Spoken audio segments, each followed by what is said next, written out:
Hi, it's Brian Brackens from the Air Force Lifecycle Management Center's Public Affairs Office. In this leadership log, we're speaking with Colonel Amanda Okeson. She's the Senior Material Leader for the F-16 System Program Office. A 50-year-old weapon system, but the F-16s in today aren't the 50-year-old ones that you see in those pictures, right? They are incredible. They bring a ton of capability, a ton of combat power, and allow us to execute across the globe whenever we need to, day in and day out. We look at her work and how it supports our mission to acquire and support war-winning capabilities. Colonel, it's so great to see you again. I know it's been a couple of years, and certainly excited to talk to you. If you don't mind, if you could just start by just giving us your name and introducing yourself. Sure. So Amanda Okeson, I'm currently the F-16 Senior Material Leader Upper for the F-16 Program Office here out at Hill Air Force Base. Very excited to be here today. I think it's going to be a good conversation about all things going on across our Air Force and about the F-16 community at large. Awesome. So what exactly is the F-16 System Program Office? Like, what do you all do? So that's a good question. I actually asked this question on an exec interview within the last week. I said, do you know what we do in the program office? But it's fun because it depends is the answer. But really, our whole purpose is taking care of supporting, modernizing, sustaining, producing, acquiring, and just taking care of the entire weapon system from cradle to grave, right? As we get on the path of developing new technologies, fielding those technologies, and then supporting our warfighters once the aircraft are out in the field. In F-16, our program office is large. We're just shy of 1,000 people in the program office across 2 primary locations, right, Pat and Hill. I have the opportunity to work U.S. programs as well as foreign military sales for our foreign partners. And so just a whole host of different things we get to do to support the Viper community or the Falcon community, depending on if you know the official name for the F-16 or the unofficial name for the F-16, and supporting our warfighters worldwide. Awesome. So you all are kind of like the behind the scenes heroes that keep the aircraft in flight, essentially. 100%, right? The men and women of the program office here are just absolutely incredible. That knowledge, the ability to understand the technical requirements for the aircraft to make sure that it's safe and airworthy, but also the ability to look for new technologies, integrate those technologies, get them on contract, produce aircraft. All the things behind the scenes that most of our warfighters never see, right? They just know that the weapon system arrives, that it's capable, it's ready to go, it has the parts and pieces it needs. Everyone here is working all those things behind the scenes to make sure it happens, day in and day. Awesome. So can you just walk us through your Air Force career and what led you to be the lead of the F-16 program office? Well, sure. That's a loaded question, right? 20-something years later, kind of walking through the career, but it's kind of fun when you look at it in retrospect.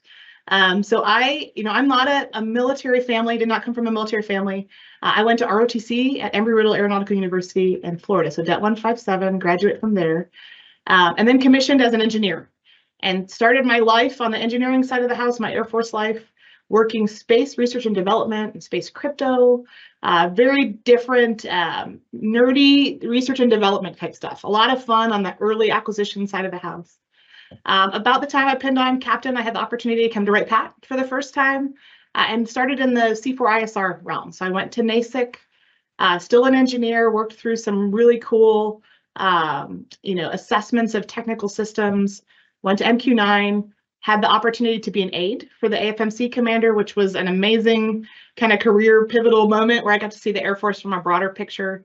Then MQ-9, and after that went to school and did some unique things in the DC area. After that was the ML for RQ4. Got my first command opportunity as a material leader for RQ4. I followed that up with the LCMC exec position and had the opportunity to see life through the eyes of the center commander. Then I had the opportunity to go to school. This is about COVID time. So COVID hit right around there. So the world as we knew it flipped upside down right around then. Went to Eisenhower for senior developmental education, and then was the C-17 system program manager after that. And then that brought me here to F-16. So it's a broad look at, had some opportunity to go to school, had some opportunity to see the world from a senior leader Air Force point of view, but also to be down in the weeds at a program office, right? Working the mechanics of early acquisition and programs and sustainment.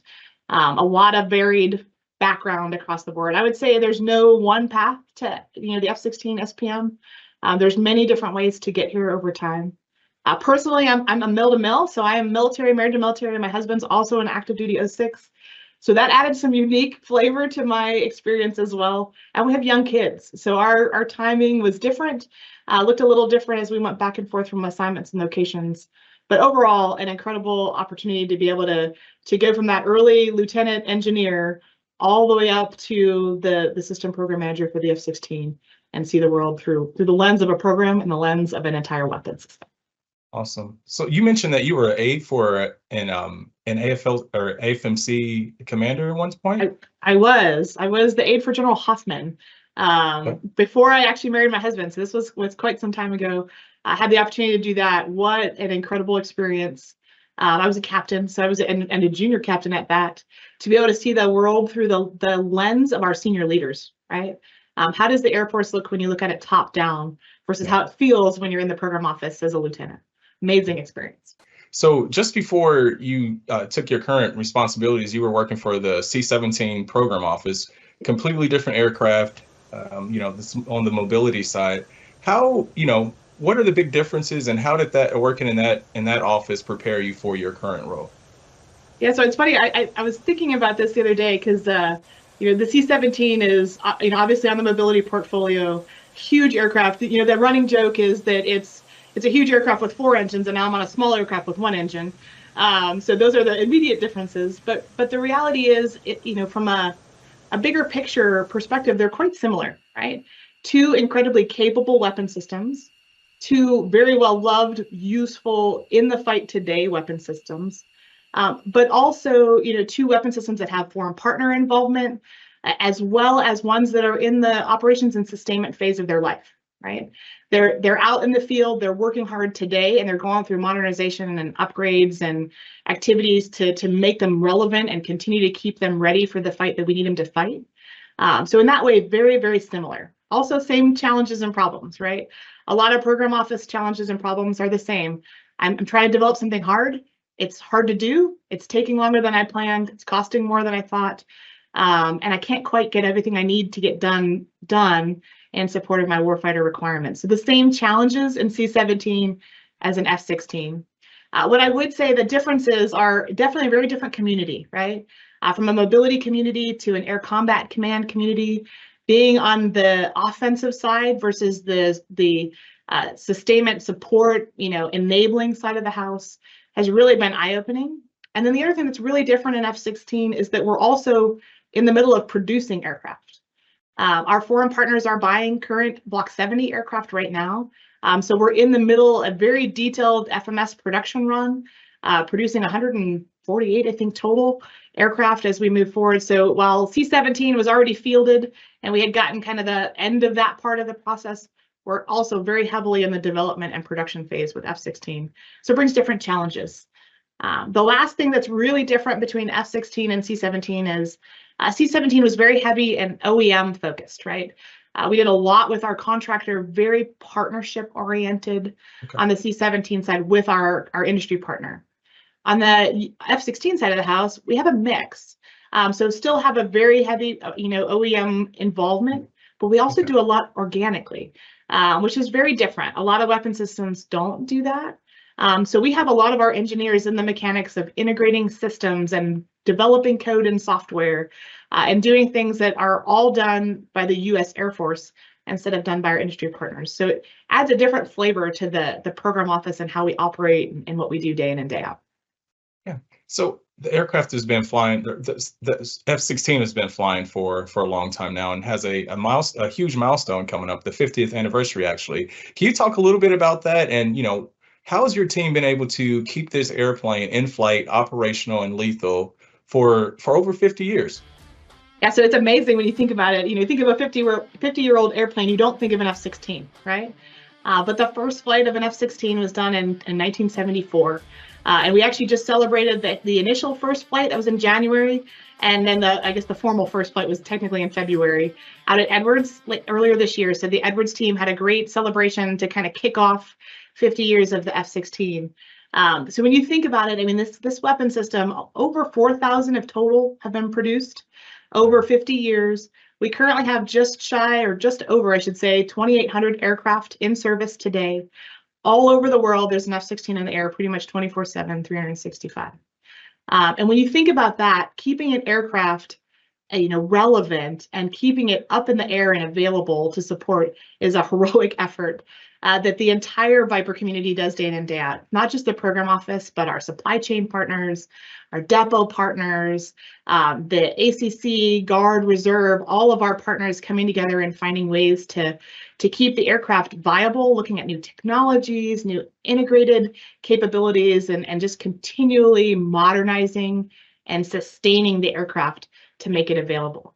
Today in the US, our F-16s are over 40% of our combat air forces, just en masse. There's over 850 F-16s in operation on the US side of the house. So it brings an incredible amount of capability, but comes with a ton of incredibly talented, smart members behind it, looking at ways to make sure it's sustainable and that it's in the air when it needs to be in the air and ready to go. So really excited about this 50th anniversary. We're going to have a celebration this summer. So the celebration planned in June to June 25th to celebrate those 50 years of the F-16 and recognize all the amazing things that our aircraft and our partners have done over the last half a century as they support the war fighters around the world. So is this our most high-profile aircraft? Most high profile, I don't know about that. So every aircraft has its own unique piece of the puzzle. What I would say is that the F-16 from a US perspective is a huge portion of our fleet. Obviously, it brings a very specific set of capabilities, and our newer aircraft will bring them as well. So as the F-35 fields and our future weapon systems field as well. What it does right now is give us an ability to interoperate with our foreign partners, an ability to keep the same supply chain and to build some advantages across the entire ecosystem versus it only being one partner in one place, right? Okay. The vastness of the F-16 community just drives a completely different look at how we can work together with all of our global partners, but also how we can sustain a weapon system well into its service life. Awesome. So can you talk a little bit about just the foreign military sales piece of your portfolio? It seems to be a very, very popular aircraft with many of our foreign military partners. Can you talk a little bit about, the popularity of the aircraft and, why our allies want the F-16? Yeah, sure. This is a fun one. Our working with foreign partners is just an amazing experience and not one you get on every program office. So I had the opportunity in C-17 and had the opportunity here. The history of the F-16 is really unique because we had several NATO partners that actually bought into the F-16 at the beginning. So they were with the US and very much incorporated into the partnership, the European Participating Air Forces, or EPAF as we call them. But this partnership started at the very beginning of the F-16, and the first aircraft were done as a collaboration across our partners. As that has expanded from over the years, we're now at 29 official F-16 partners, 30 to come soon. So when you just think of the scale, how many countries have F-16s around the world? They're in every theater, every geographic combatant command, and the ability to really drive and protect freedom and democracy around the globe, right? Not just from a US perspective, but also from a partner's perspective. Our foreign partners drive incredible capabilities with their F-16s. They're affordable, they're sustainable, they have the ability to really, take the aircraft and make it unique to what they need. It's a versatile aircraft. You don't get one configuration. In fact, I joke that we have just under 3,000 aircraft and we have 6,000 configurations of F-16s. Everybody's got their own version. They can incorporate whatever capabilities they need for their mission and really drive some unique applications. It's incredible to see our partners, how they look at the world and how they approach their combat operations using a US asset as part of their mission set. So really incredible support from our foreign partners. So what is the toughest part of your job? Oh, the toughest part. That's a good question. So I would say, helping balance mission and people is always the hardest part when you're a leader, right? Because ultimately we're here to support the mission, but the mission's executed by people. right? So you're constantly in this balance of supporting, training, guiding, growing, teaching, building up the next generation of people, while at the same time trying to execute your programs and meet all the commitments and put things on contract and do all those things that absolutely need to be done in order to keep the mission moving forward. And so it's always balancing between when you need to really push mission and when you need to take a knee and allow people to have that break that they need to be able to execute it. Can you talk a bit about like your team's role in the sustainment piece of the aircraft? Because I think a lot about, you all are leading like modernization efforts, making the plane more lethal. But just what about like some of the basic sustainment wrench turning part of your portfolio? Yeah, so it's interesting because it's a partnership, as I would say, is we have a role. So do our supply chain partners, AFSC, the Sustainment Center, our depot partners. It's a very much a partnership across multiple communities to be able to support and sustain the F-16. On the flight line, really it focuses on, do I have the parts, do I have the tech data, and am I able to repair, support, and fly the aircraft, right? And so from a program office perspective, it's trying to make sure we have all those pieces and parts aligned, that the maintainer on the flight line can just do what he needs to do or what she needs to do, right? They can get into the tech data, they can fix an aircraft, they can generate a sortie, and they can support it in the field. So why is the F-16 so important to the Air Force and our nation? Yeah, so I think, right now, a huge part of it from an Air Force perspective is just its quantity, its mass, right? So one of our properties that we think of from a military perspective is just being able to bring a lot of mass to the fight. And your F-16s do that. With over 40% of your combat air fleet, air forces, not air fleet, you have the ability to bring a lot of opportunity, a lot of weapon systems in a hurry to be able to support whatever we need to support. The other thing about it is the F-16 is really versatile. It's an older weapon system, but because of that, it also allows us to really incorporate new technologies quickly. We do our software organically, so we can do that here with the 309th SWAG at Hill. We have the ability to test, try out, and adapt technologies quite fast on an F-16. So one thing I hear a lot about is just moving faster, fielding weapon systems, updates, modern or mods faster. What is your team doing to get our warfighters, our operators, the updates and to the aircraft that they need faster? Okay, so on the USAF side, this is a really great example. So I mentioned earlier that we do our software with the 309th SWAG. So our software is done organically. It's done in an agile manner to be able to incorporate capabilities, updates, and release them quickly to the field. So building on a much faster cadence than the traditional approach of 3 to 5 years, trying to get a software release out every year to 18 months to be able to incorporate capability quickly, new weapons, new technologies, things of that nature. The other thing that we've got on the F-16 out of the house is really a creative field base is what I'm going to say. And it sounds kind of awkwardly stated, but what I'm really trying to say is the field is super creative. We have a ton of organic solutions coming up saying, hey, how do I get after open architectures? Hey, we got this idea. Can we try it out? We've got a little bit of Angria funding. Can we put this new mission processor in and see if we can add some open architecture solutions to the aircraft? Can we incorporate new technologies? Can we try out a new pod? A lot of field generated interest in trying to drive capabilities across the fleet. And the fact that it's so versatile means you can put it on a squadron here, but not a squadron here, to really test it out and drive some urgent needs out to the field sooner. So the program office is just a facilitator of that, right? How do we help take capabilities, push them out quickly, approve them? Recently we did software updates. Within 24 hours, we were rolling the software to do some testing. Wow. And updating the airworthiness process every 24 hours, right? To be able to say, okay, I'm going to release the software, test it. All right, we're going to update it overnight because we found some bugs. We're going to do the airworthiness process. Next day, we're going to fly the next one. So trying to drive a little bit of innovation into the system and make people think about how do we tackle the problems differently versus the same old way we've done in the past. Awesome. So let's transition a bit and just talk a bit about just career advice. Like, what advice would you have for someone interested in just a career in Air Force acquisitions, or essentially becoming what you are now?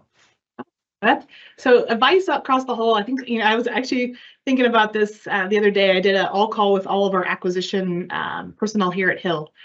The first thing I would tell people is remember what you do is cool. Sometimes we forget it, right? We get stuck in the piece of paperwork we're working, or the contract we can't award, or the fight we're having over, a piece of part of the puzzle that we're working on. But in the end, what we do is incredible. It is advancing technology, it's driving capability out to the field, and it's defending freedom and democracy. So that first piece is always remember what you do is cool, because if you forget that, then you get frustrated in the day-to-day activities, which is what we're here for, right? Our job is hard. That's why we're here, is to tackle those tough problems and solve them and move forward. The second piece of advice I would give is seek out things you enjoy, because it's highly likely you're going to enjoy them more and you're going to do better at them if it's something that you're actually interested in. So look for things that you enjoy, work towards those opportunities, and always be ready, right? Be ready for the next opportunity. So make sure you've known what you need to do from an acquisition professional perspective. You need to have your back to basics complete. You need to go to school and do master's degrees and things of that nature, things that are great experience builders that really prepare you for those next roles and jobs, and to show that love of learning and that ability to adapt as you go forward. And the last piece is you should seek out some opportunity to lead, right? Leading and seeing the Air Force and the acquisition community from a higher level just brings a completely different perspective. And allows you to understand kind of the why. We often forget the why, we just see the results of the action. But when you understand the why, it really brings a different look at it. Oh, this is what they are trying to achieve, and this is why I should be an advocate for that as we go forward, just to help you kind of get good perspective on what's important. Awesome. Cool. Well, is there anything you would like to add, or that you would like folks to know about your team and what y'all do? Yeah, I think, from a big picture, there'd be probably three things that I'd want to leave with you. And the first one is, a 50-year-old weapon system, but the F-16s of today aren't the 50-year-old ones that you see in those pictures, right? They are incredible. They bring a ton of capability, a ton of combat power, and allow us to execute across the globe whenever we need to, day in and day out. And from an FMS partner perspective, our partners are game changers. They bring incredible technology to the fight. They bring incredible capability. And I'm going to steal a quote from General White, but General White would say, our partners don't just fight with us. Oftentimes they fight for us. They're the first line of defense across the world, and having them have capable F-16s, and some of them will be incredibly capable. Those Block 70s are amazing. The ability to defend and to slow down adversaries to allow the entire world to work together to protect that freedom and democracy. And the last thing is just what I said earlier, is what we do is cool. And I hope people remember that, right? There's so many things across this world you could do day in and day out. And we have the opportunity to do hard acquisitions, to drive technology where it hasn't been before, to look for new solutions, and to defend the globe every day. And it's just amazing. So I hope people remember that about their job and spend a little bit of time just realizing what they do is just incredible across the board.